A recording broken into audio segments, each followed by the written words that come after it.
আজি দেৰগাঁও টাউন উচ্চ বুনিয়াদী বিদ্যালয়ত নুমলীগড় ৰিফাইনাৰী লিমিটেড ভিজিলেন্স বিভাগৰ উদ্যোগত ভাৰত চৰকাৰৰ সতৰ্কতা সচেতনতা সপ্তাহ উপলক্ষে অনুষ্ঠিত হোৱা ৰচনা আৰু শ্লোগান প্ৰতিযোগিতাৰ বঁটা বিতৰণী সভা অনুষ্ঠিত হয়। সভাখনত সভাপতিত্ব কৰে বিশিষ্ট সমাজকৰ্মী অতুল গোস্বামীয়ে।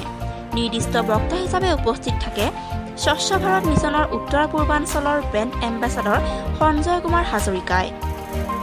অনুষ্ঠানত উপস্থিত বিশিষ্ট অতিথি হিচাপে উপস্থিত থাকে কল্পনা বৰা, লাটুমণি বৰা, বিচিত্ৰভূষণ কলিতা, বুবুল চন্দ্ৰ বৰা আদি বিশিষ্ট ব্যক্তিসকল।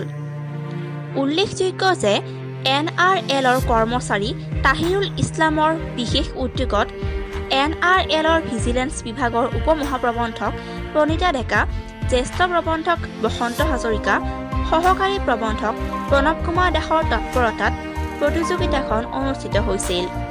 100ৰো অধিক দেৰগাঁও মণ্ডলৰ বিভিন্ন বিদ্যালয়ৰ প্ৰতিযোগীয়ে অনলাইন মাধ্যমৰ যোগেদি অংশগ্ৰহণ কৰা প্ৰতিযোগিতাখনত বিচাৰক হিচাপে আছিল কল্পনা বৰা, বিচিত্ৰভূষণ কলিতা।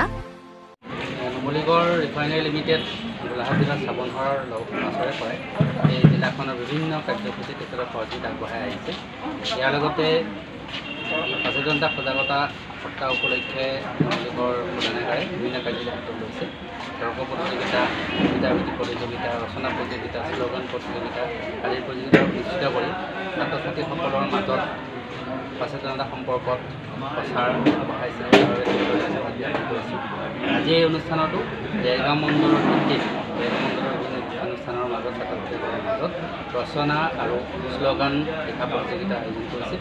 এই প্ৰতিযোগিতাত বিভিন্ন বিদ্যালয়ৰ বহু সংখ্যক ছাত্ৰ ছাত্ৰীয়ে অংশগ্ৰহণ কৰিছে আৰু তেখেতসকলৰ আজি এই বঁটা বিতৰণী অনুষ্ঠান অনুষ্ঠিত হ'ল। এই অনুষ্ঠানত তেখেতসকলৰ বঁটা সংগ্ৰহ কৰা হ'ল আৰু আজি এই অনুষ্ঠানৰ যোগেদি মই ভাবোঁ যে নুমলীগড় ৰিফাইনাৰী লিমিটেডে যি সজাগতাৰ ক্ষেত্ৰত আগভাগ লৈছে সেই ফলপ্ৰসূ হ'ব আৰু ছাত্ৰ ছাত্ৰীসকলৰ মাজত সচেতনতা সম্পৰ্কত এক প্ৰচাৰ লাভ কৰিব।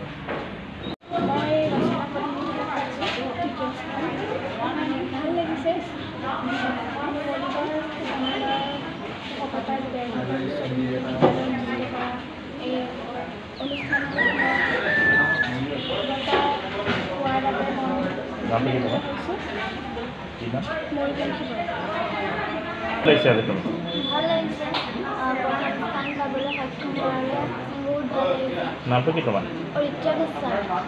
কিহত পালা তুমি? দেৰগাঁৱৰ পৰা ৰাতুল হাজৰিকাৰ প্ৰতিবেদন আজিৰ খবৰ।